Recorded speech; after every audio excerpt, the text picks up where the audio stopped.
I'm reminiscing. Old TVs, conformities, and shade trees.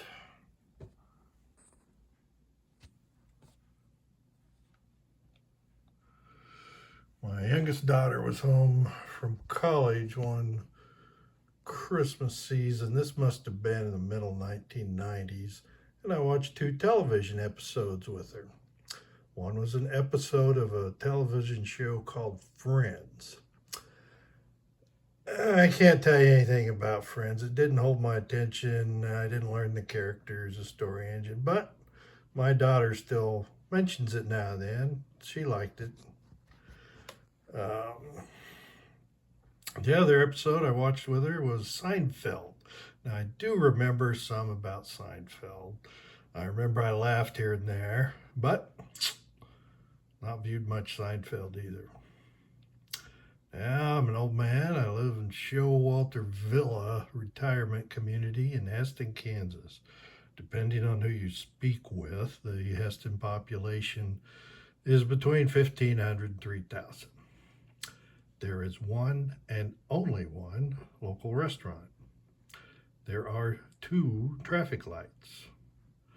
There are three chain stores: Pizza Hut, Subway, and Sonic, but that's only because US Highway 135 passes through Heston. Drivers pull off the highway to the one gas station for fuel and to one of these places like Pizza Hut for food. There's one and only one local coffee shop. Its name is Lincoln Perk. It's on Lincoln Street. I'm guessing the name is derived from the Friends television show coffee shop, Central Perk. There is one elementary school, one middle school, one high school, and one 2-year Mennonite college. There used to be an independent, excuse me, there used to be one independent burger joint, but it went out of business shortly after we moved there.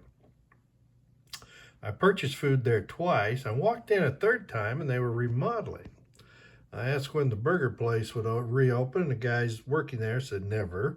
They sold the property to a car lot, and they did. It's 10 miles to drive to another closest town, North Newton, and the cluster of chain fast food places near the 4-year Mennonite college there, Bethel. They have a Billy Sims barbecue, a Taco Bell, Wendy's, and Sonic. Pardon me, old man cough. Okay, back to television. When we moved to Heston, we signed up with the one and only cable company. I started watching some shows I'd either never seen before and often never heard of, or old shows I'd not seen in 50 years. I'd never seen or heard of Stargate SG-1. I watched several episodes and I enjoyed them. But then the schedule changed and I didn't enjoy them enough to seek out where they moved to on schedule, so I didn't watch anymore. I planned to watch some Mary Tyler Moore, which I saw was on. But after 2 years, I haven't watched any, so I guess I won't. And I had only watched it back in the 70s because my first wife watched it. Now, I thought my first wife was better looking, better built, and more clumsy than Mary Richards, Mary Tyler Moore, but my first wife didn't seem to agree with my assessment. Most of the women I've ever been involved with, dating or married to, or they rarely agree with my assessments. My first wife was irked when miniskirts went out, which was just before we got together. She said her legs were her best feature and she liked showing them off, but she couldn't wear them because she was a conformist in fashion and only wore what was temporarily conventional at that time.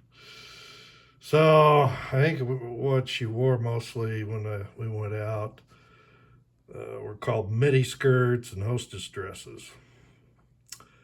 At home, she sometimes wore blue jeans or slacks or even shorts, but that was all. And she rarely, you know, she if she wore shorts, that's because we were going to the park on a picnic. My wife, present wife, we've been together 40 years. She graduated high school in 1958. She started working as a bookkeeper in an early work study program in 1955. We used to have a 1955 newspaper clipping about that, but neither of us haven't seen it since we moved to Heston. When I tell people my wife started working as a bookkeeper in 1955, they presume I'm a crazy old man no longer in touch with reality. That's 70 years ago. One day, when I asked her about a couple we'd occasionally see, my wife reverted to being a 1958 teen. She put her two forefingers together, spread them rapidly apart, saying, "There, Splitsville." They had broken up, divorced, were no longer a couple. Splitsville. I have photos of her at dances wearing a poodle skirt and saddle shoes, but I'm not showing them to you. Not going to risk her wrath. I never saw either of my wife in high heels. They had each already broken their ankles walking in high heels before I met them. That's common. Here's a 50-year-old photo of my dad and me in front of the home where I grew up. I'm the one with the beard. Notice in the lower corner behind my dad's leg a little sapling. My mom had just planted that and another off to the side. See, that's what I'm talking about. There's a little metal thing around it, a little sapling. Brick house, that was our neighbor's house. And our front yard was then the only front yard without a shade tree in the front yard. For some reason, that bothered my mom. Everyone else on the block occasionally took their lawn chairs out and sat under their shade trees, and we couldn't do that. Didn't have any tree out front. So here's a recent photo from Google Street Views. The saplings my mom planted 50 years ago survived and thrived and are now shade trees. Now you see, here's the brick house next door. They paved the driveway. It was just gravel.